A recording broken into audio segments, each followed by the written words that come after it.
Toen de volwassen nu schon eindelijk zijn massief hoofd boog en toeliet dat de kleine handjes van Pieter zijn hoorn aanraakten, viel een dodelijke stilte over het hele publiek in de dierentuin, zelfs de directeur, die de afgelopen 15 minuten schreeuwde tegen de jongen om van het hek af te blijven, hield op met praten. Maar om te begrijpen hoe we bij dit onmogelijke moment zijn aangekomen, moeten we teruggaan naar 3 weken eerder, toen de 10-jarige Pieter Jansen voor het eerst het dierentuin van Rotterdam bezocht met zijn klas van de openbare basisschool De Regenboog. Pieter was het type kind dat onopvallend in de menigte verdwijnt. Te mager voor zijn leeftijd, met kleding die duidelijk van oudere broers was overgenomen, droeg hij in zijn donkere ogen een ernst die niet paste bij zijn 10 jaar. Zoon van een schoonmaakster en een portier,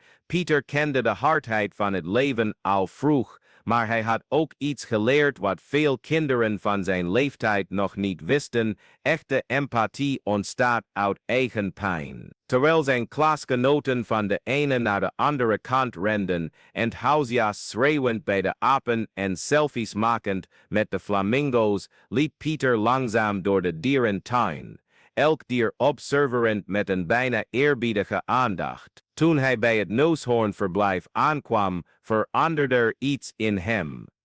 Er waren 2 dieren in de ruimte, een volwassen vrouwtje dat rustig graaste en een eenzame man die roerloos in de verste hoek van het verblijf bleef staan. Het dier leek verdrietig. Pieter wist niet uit te leggen hoe hij verdriet kon herkennen bij een zo'n verschillend wezen, maar dat was precies wat hij zag. De neushoorn hield zijn hoofd laag, niet omdat hij at of rustte, maar alsof hij een onzichtbare last droeg.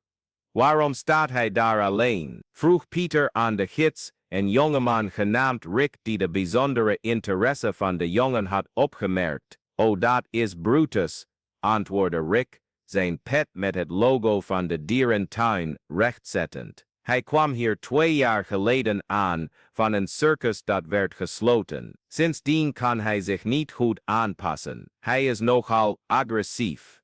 Agressief, hoe dan?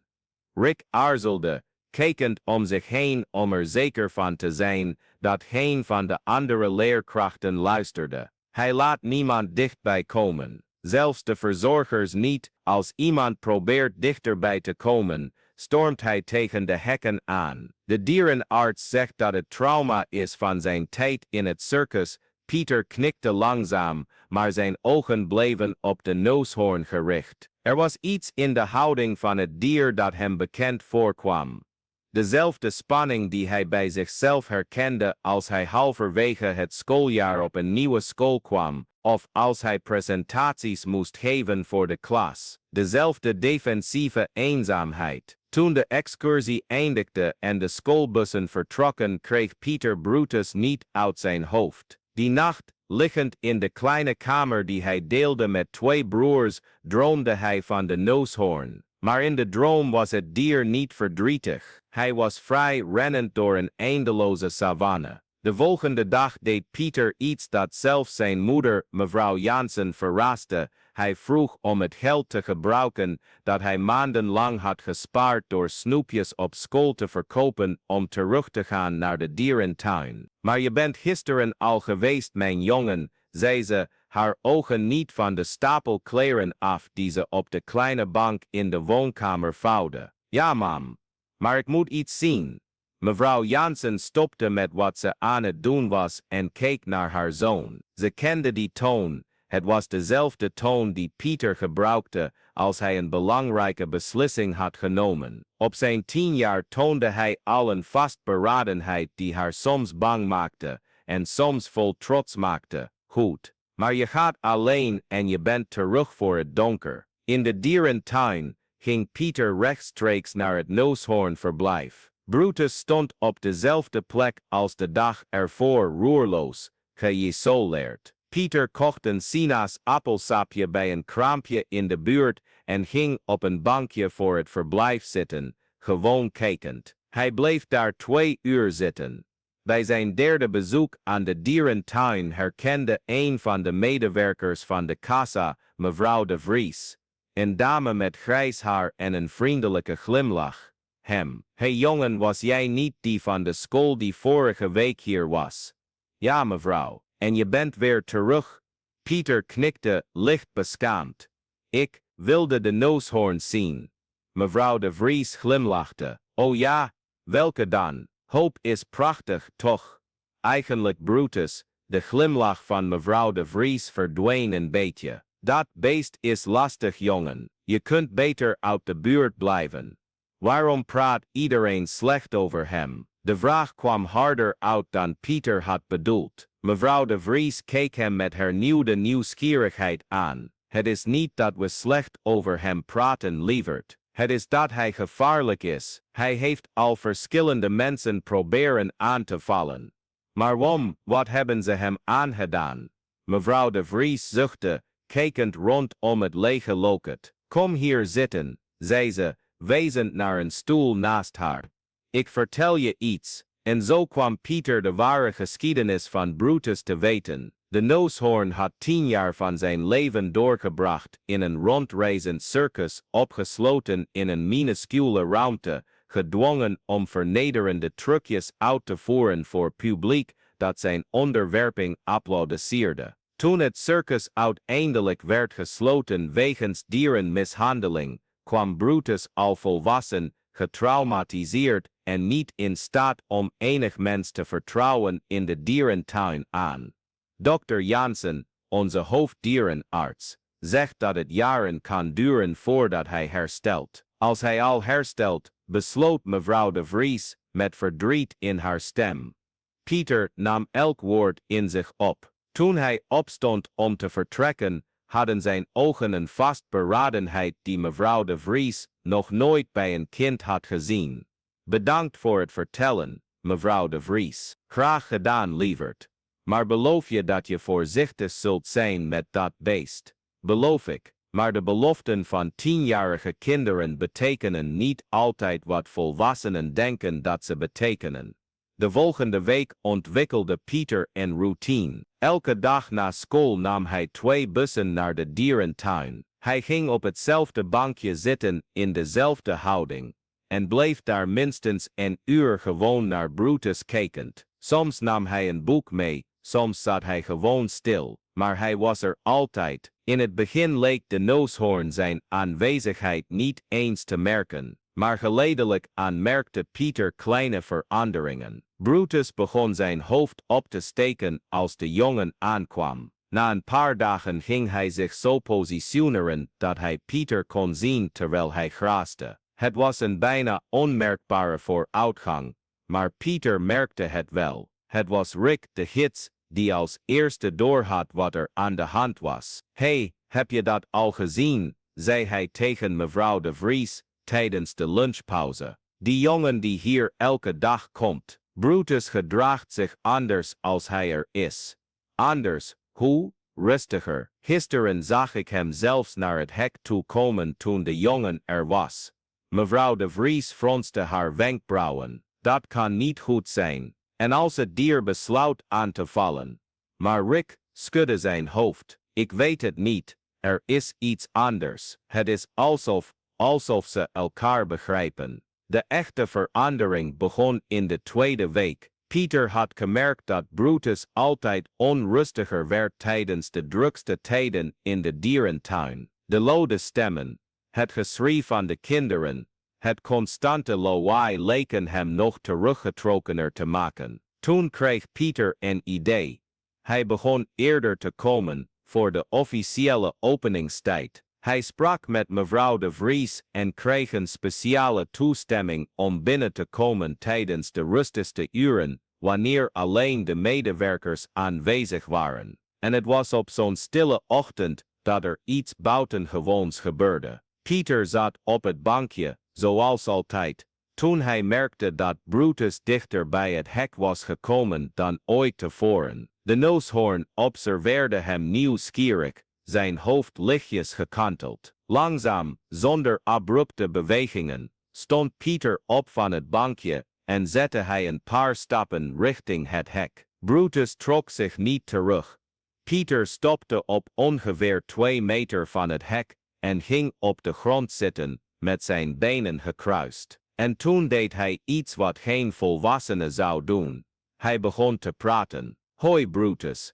Ik weet dat je niet zo van mensen houdt. Ik hield er ook niet zo van vroeger. De stem van de jongen was zacht, bijna een fluistering, maar doordrongen van een oprechtheid die leek te trillen in de ochtendlucht. Mijn moeder zegt dat ik op jou lijk, dat ik me terugtrek als er vreemde mensen in de buurt zijn. Ze zegt dat dat komt omdat we al vaak van huis zijn verhuisd en ik altijd de nieuwe jongen in de klas was. Brutus deed nog een stap richting het hek. Jij bent ook wel eens gedwongen dingen te doen die je niet wilde, toch? Ik ook. Toen mijn vader vorig jaar zijn baan verloor, moest ik snoepjes verkopen op school om thuis te helpen. In het begin schaamde ik me. De rijke kinderen uit mijn klas keken me aan alsof ik anders was. Pieter pauzeerde, de neushoorn observerend die nu slechts een paar meter van hem verwijderd was, alleen gescheiden door de hekken. Maar weet je wat ik geleerd heb? Dat het niet onze schuld is als mensen niet begrijpen wie we zijn. Soms zijn ze bang, soms weten ze gewoon niet hoe ze dichtbij moeten komen. Op dat moment deed Brutus iets wat niemand had gezien in de 2 jaar sinds zijn aankomst. Hij kwam helemaal naar het hek toe en boog zijn hoofd tot op het niveau van Pieter. De twee bleven daar staan, jongen en neushoorn, elkaar aankijkend door de ijzeren staven, in een moment van verbondenheid dat elke logische verklaring tartte. Ik blijf hier komen, fluisterde Pieter, elke dag, totdat je weet dat er minstens 1 persoon in deze wereld is die je begrijpt. Vanaf die dag werd de transformatie van Brutus onmogelijk te negeren. De medewerkers van de dierentuin begonnen te merken dat het dier actiever was, meer geïnteresseerd in wat er om hem heen gebeurde. Nog belangrijker, hij stopte met het aanvallen van de verzorgers wanneer ze naderden om het verblijf schoon te maken of eten te brengen. Dr. Jansen, de hoofddierenarts, was geïntegreerd, een man van 50 jaar, met tientallen jaren ervaring met het werken met getraumatiseerde dieren, had hij nog nooit zo'n radicale gedragsverandering in zo'n korte tijd gezien. Toen hoorde hij over Pieter. Er is een jongen die hier elke dag komt om naar Brutus te kijken, vertelde mevrouw de Vries hem. Sinds hij is begonnen te komen, is het dier anders. Dr. Jansen besloot zelf te kijken. De volgende ochtend kwam hij eerder naar de dierentuin en verschool hij zich achter een boom vlakbij het neushoornverblijf.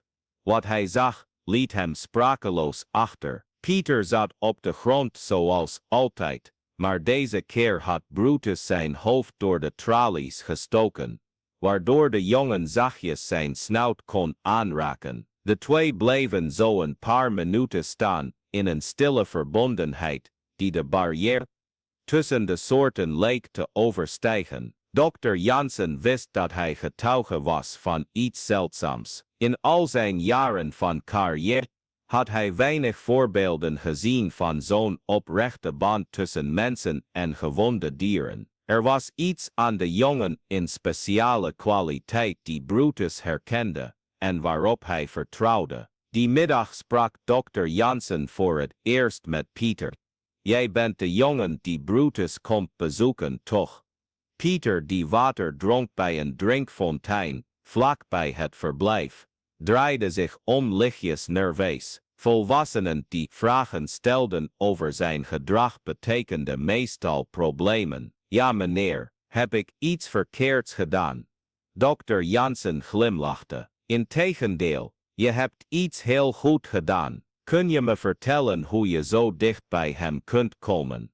Pieter dacht even na. Ik weet het niet goed uit te leggen. Het is gewoon, ik denk dat we een beetje op elkaar lijken. Hoezo? We zijn allebei wel eens gekwetst door mensen die voor ons moesten zorgen. En we hebben allebei geleerd dat het veiliger is om alleen te zijn. Het simpele antwoord sloeg in als een bom bij dokter Jansen. De 10-jarige jongen had in een paar woorden geformuleerd wat hij met al zijn academische opleiding maanden had gekost om te diagnosticeren. En hoe gaan jullie tweeën hiermee om?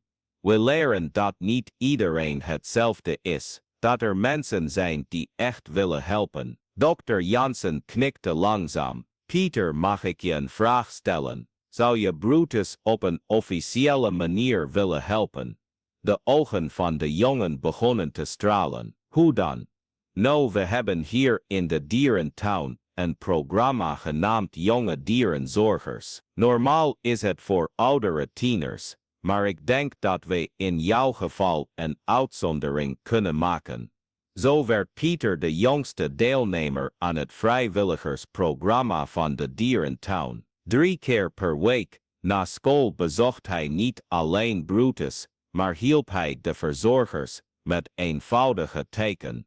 Voedsel klaarmaken, apparatuurs, schoonmaken, observaties over het gedrag van de dieren noteren. Maar zijn belangrijkste functie was het zijn van een brug tussen Brutus en de mensenwereld. Telkens wanneer de neushoorn onrustig of gestrest leek, werd Pieter geroepen. Zijn aanwezigheid alleen al had een kalmerend effect dat geen enkel medicijn kon evenaren. De transformatie van Brutus werd voor iedereen duidelijk. Het dier dat voorheen geïsoleerd in een hoek van het verblijf leefde, verkent nu de hele beschikbare ruimte. Hij begon interactie te hebben met het vrouwtje, hoop, en toonde zelfs nieuwsgierigheid naar de bezoekers. Maar het was 3 weken na de eerste ontmoeting dat het onverwachte gebeurde. Het was een zonnige zaterdag en de dierentuin zat vol met gezinnen. Pieter was in het verblijf aantekeningen aan het maken toen een groep zakenlui op een bedrijfsbezoek naderde,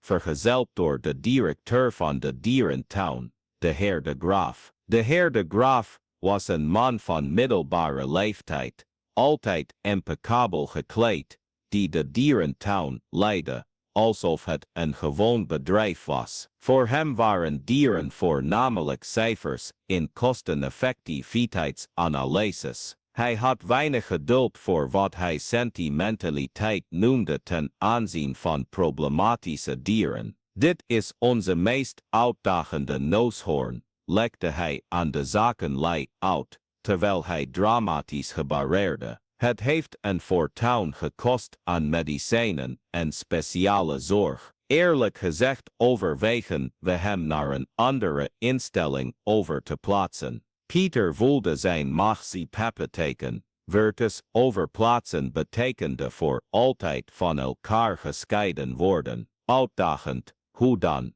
Vroegen van de zakenlui. Een man in een duurpak, met een cynische uitdrukking, agressief, antisociaal, onmogelijk te hanteren. Kijk maar, de heer de Graaf naderde het van het verblijf en sloeg met zijn hand op de ijzeren stang. Hey grote vent, kom hier. Brutus, die had geleerd om harde stemmen en abrupte gebaren te associëren met gevaar, trok zich onmiddellijk terug en nam een defensieve houding aan. Zien jullie, 2 jaar behandeling, en hij is nog steeds zo, volledig nutteloos, van oud-educatief oogpunt. Pieter kon zich niet langer inhouden. Hij stond op van het bankje, waar hij zijn aantekeningen maakte, en naderde de groep.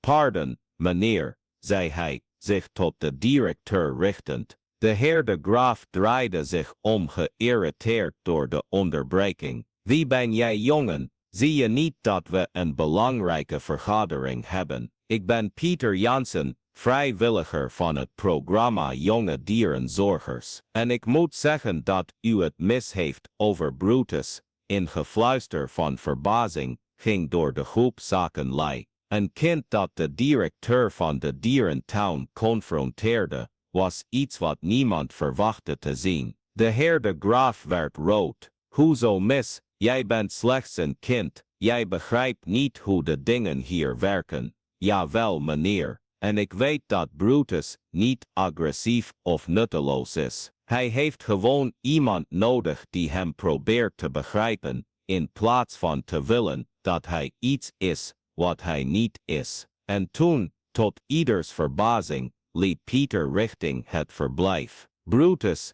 die zich in de verste hoek van het verblijf had verstopt, toen de heer de Graaf schreeuwde, naderde onmiddellijk het hek, toen hij de jongen zag.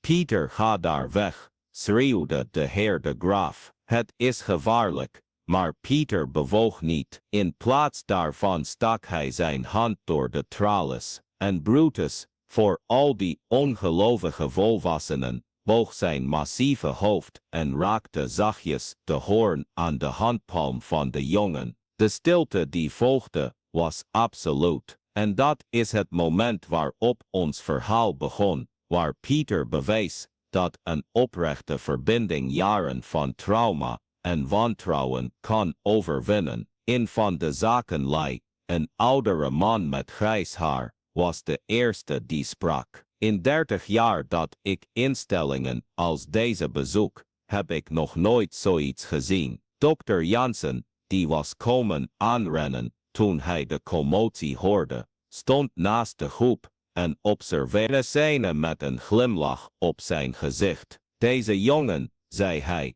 heeft ons in een paar weken meer over dierenrevalidatie geleerd dan we in jaren van studie hebben geleerd. De heer de Graaf, nog steeds rood van woede en verlegenheid, probeerde de controle over de situatie terug te winnen. Dit is slechts een trucje, het bewijst niets. Pieter draaide zich om hem aan te kijken, zijn hand nog steeds Brutus aanreikend. Het is geen trucje, meneer. Het is vertrouwen. En vertrouwen krijg je niet door te schreeuwen of te slaan. Je krijgt het door te laten zien dat je echt om iemand geeft. De woorden van de jongen weerklonken in de ochtendlucht als een les die iedereen daar moest horen. In van de zakenlei haalde zijn telefoon uit zijn zak en begon de scène te filmen. Binnen enkele minuten zou de video op sociale media circuleren, waardoor het verhaal van Pieter en Brutus bij duizenden mensen terechtkwam. De heer de Graaf realiseerde zich dat hij de controle over het verhaal had verloren. Binnen enkele minuten was wat hij wilde gebruiken als voorbeeld van een probleem veranderd in een publieke demonstratie van zijn eigen gebrek aan gevoeligheid. Nou, zei hij, proberen zijn waardigheid terug te winnen. Misschien waren wij te voorbarig in onze beoordeling. Pieter trok zich terug van Brutus en liep terug naar de groep. Toen hij voor de heer de Graaf stond, waren zijn woorden overwogen, maar geladen met een wijsheid die iedereen verbaasde. Meneer, Brutus is geen probleem, dat moet worden opgelost. Hij is een levend wezen dat respect en zorg verdient. Als u dat niet kunt zien, is het probleem misschien niet van hem. De zin was als een bom die insloeg. De ondernemers keken elkaar aan, sommigen duidelijk, onder de indruk van de moed en articulatie van de jongen. Dokter Jansen kon zijn trots nauwelijks verbergen. Op dat moment kwamen 2 mensen aan die de situatie volledig zouden veranderen. Een journaliste van de lokale televisie die getipt was over iets interessants dat in de dierentuin gebeurde. En mevrouw Jansen, de moeder van Pieter, die haar zoon kwam zoeken nadat ze hem niet thuis had gevonden. Pieter, riep mevrouw Jansen naar de groep rennend. Wat is hier aan de hand? De journaliste, een jonge vrouw genaamd Annelies, besefte meteen dat ze getuige was van een bijzonder verhaal. Ze begon te filmen, terwijl Pieter zijn moeder uitlegde wat er gebeurd was. Mam, ze wilden Brutus wegdoen, alleen maar omdat hij anders is. Mevrouw Jansen keek naar haar zoon, daarna naar de neushoorn, die dicht bij het hek bleef staan, alsof hij de terugkeer van de jongen afwachtte. In haar ogen zag je het moment waarop ze volledig begreep wat er gebeurd was. Mijn zoon, zei ze, met een brok in haar keel, je hebt het goed gedaan. De heer de Graaf, beseffend dat de aanwezigheid van de pers de situatie nog moeilijker maakte, probeerde een laatste manoeuvre. Nou ja, we hebben natuurlijk nooit echt de bedoeling gehad om het dier weg te doen. Het was slechts een theoretische discussie, maar Annelies, ervaren in het opsporen van pogingen tot zadenbeperking, liet dit niet zomaar passeren. Mijn heer de directeur, kunt u ons dan uitleggen wat het officiële beleid van de dierentuin is voor dieren die moeite hebben met aanpassing? De vraag zette de heer de Graaf in een onmogelijke positie. Elk antwoord dat hij gaf zou vergeleken worden met zijn eerdere uitspraken die door verschillende mensen gehoord waren. Het was dokter Jansen die de situatie redde, maar niet op de manier die de heer de Graaf had verwacht. Ons beleid, zei hij, recht in de camera kijkend, is om elk dier te behandelen als een uniek individu met zijn eigen behoeften en trauma's. En dankzij jonge mensen zoals Pieter leren wij dat geduld en empathie effectiever zijn dan welke andere behandeling dan ook. Het interview dat Annelies die dag met Pieter afnam, ging viraal op internet. De video van de 10-jarige jongen die met een indrukwekkende welsprekendheid en wijsheid sprak over empathie, respect en een tweede kans, werd miljoenen keren gedeeld. Maar de werkelijke impact van Pieters verhaal ging veel verder dan de sociale media. In de weken daarna ontving de dierentuin duizenden bezoekers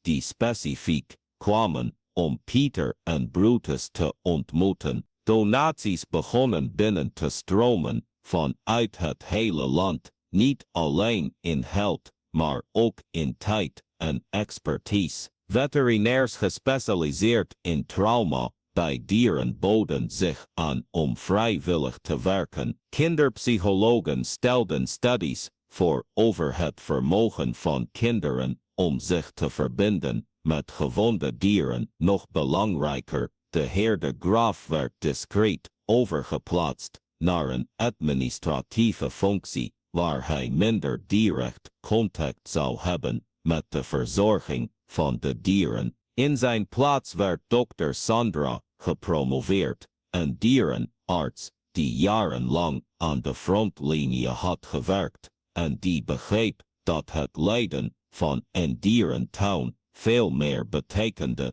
dan het beheren van cijfers. Pieter zette zijn vrijwilligerswerk voort, maar nu met een speciale status. Er werd het Pieter-programma opgericht, een initiatief dat kinderen en jongeren uit achterstandswijken opleidde om te werken met getraumatiseerde dieren. Als je tot hier bent gekomen in dit verhaal, heeft het je hart waarschijnlijk net zo geraakt als het hart van miljoenen mensen over de hele wereld. Verhalen zoals deze die ons herinneren aan het belang van empathie en oprechte connectie verdienen het om gedeeld te worden. Als je graag meer van dergelijke verslagen wilt ontvangen die het vermogen van de mens vieren om levens te veranderen door middel van mededogen, blijf dan onze volgende content volgen. 6 maanden na die gedenkwaardige zaterdag was Brutus volledig veranderd. Hij had niet alleen een gezonde relatie ontwikkeld met hoop, wat resulteerde in de eerste neushoornzwangerschap in de dierentuin in meer dan een decennium, maar was ook een van de populairste dieren onder de bezoekers geworden. Kinderen van scholen in de hele stad kwamen om de neushoorn van Pieter te ontmoeten en velen van hen gingen geïnspireerd weg om een carrière in de dierenverzorging na te streven, maar misschien vond de meest opvallende transformatie plaats bij Pieter zelf. De verlegen jongen die vroeger onopgemerkt bleef, had zijn stem en zijn missie gevonden. Op 11-jarige leeftijd gaf hij al lezingen op scholen over empathie en dierenwelzijn. Hij was uitgenodigd voor televisieprogramma's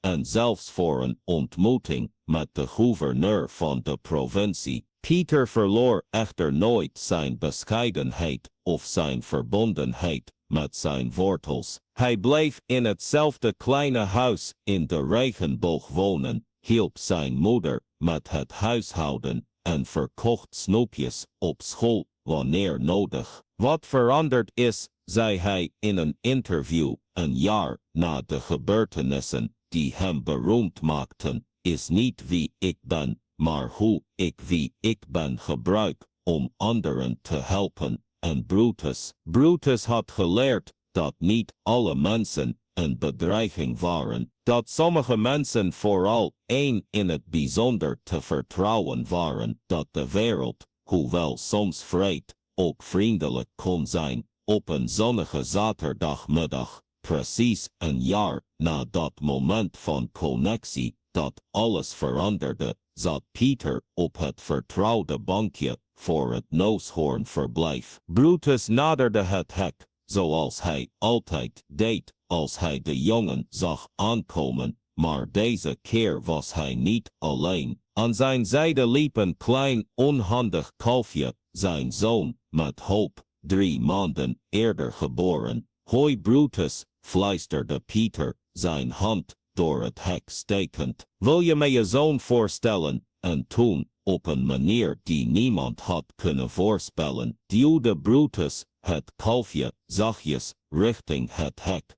zodat Pieter het kleine neushoorntje voor het eerst kon aanraken. Het was een moment van volledige cirkel. Het dier dat gewond was geraakt door de menselijke wereld, vertrouwde nu genoeg om zijn nakomelingen voor te stellen aan de jongen die hem het geloof in goedheid had teruggegeven. Dr. Jansen van verre de scène observerend glimlachte terwijl hij aantekeningen maakte op zijn kladblok. Op Brutus' kaartje, waar eerst stond getraumatiseerd, agressief, vooruitzichten onzeker, stond nu een nieuwe aantekening, volledig gerehabiliteerd, wonder van menselijke connectie. Maar Pieter wist dat het geen wonder was geweest. Het was iets veel eenvoudiger en veel krachtiger geweest. 2 gekwetste zielen die elkaar herkenden en besloten elkaar te genezen. Die middag toen Pieter zich klaarmaakte om te vertrekken, zoals hij elke dag deed, al meer dan een jaar, nam hij afscheid van Brutus met dezelfde woorden die hij op de eerste dag had gezegd.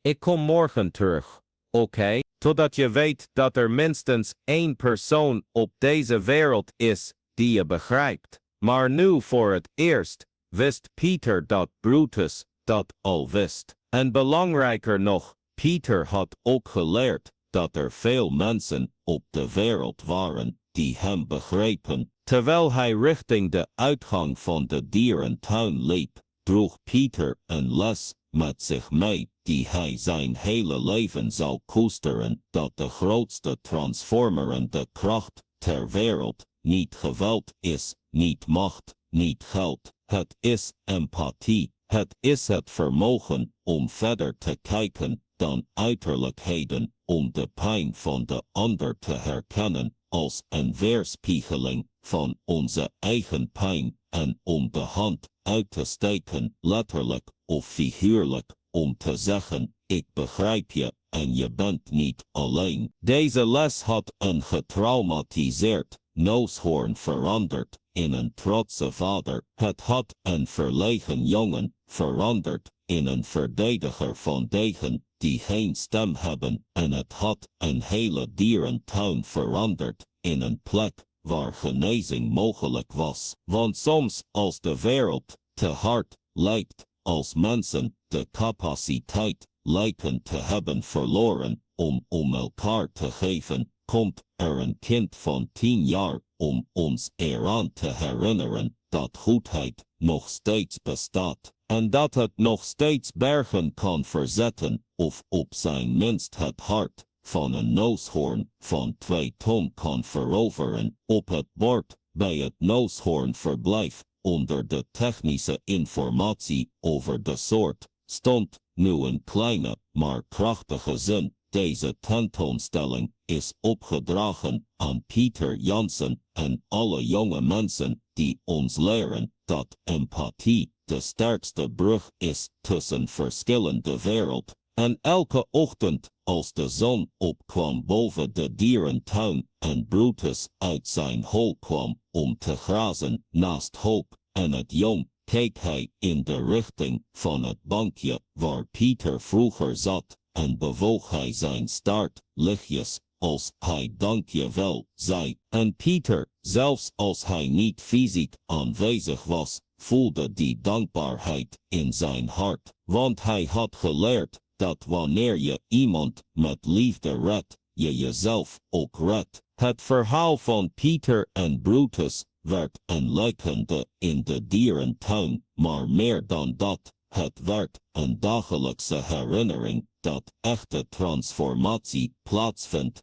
wanneer we stoppen met proberen anderen te veranderen, zodat ze aan onze verwachtingen voldoen en beginnen ze te beminnen zoals ze zijn. En in een wereld die soms de betekenis van vriendelijkheid vergeet, klinkt deze les als een echo van hoop, fluisterend dat er altijd tijd is voor een tweede kans, altijd ruimte is voor genezing en altijd kracht is in de simpele beslissing om de hand uit te steken naar wie het nodig heeft. Zo leerde een jongen uit bescheiden omstandigheden een hele dierentuin, een stad en uiteindelijk de wereld, dat de grootste mogelijke revolutie niet met geschreeuw of kracht wordt gemaakt. Het wordt gedaan met een gefluister, ik begrijp je, en soms, slechts soms, is dat alles wat iemand hoeft te horen om de weg terug naar het leven te vinden.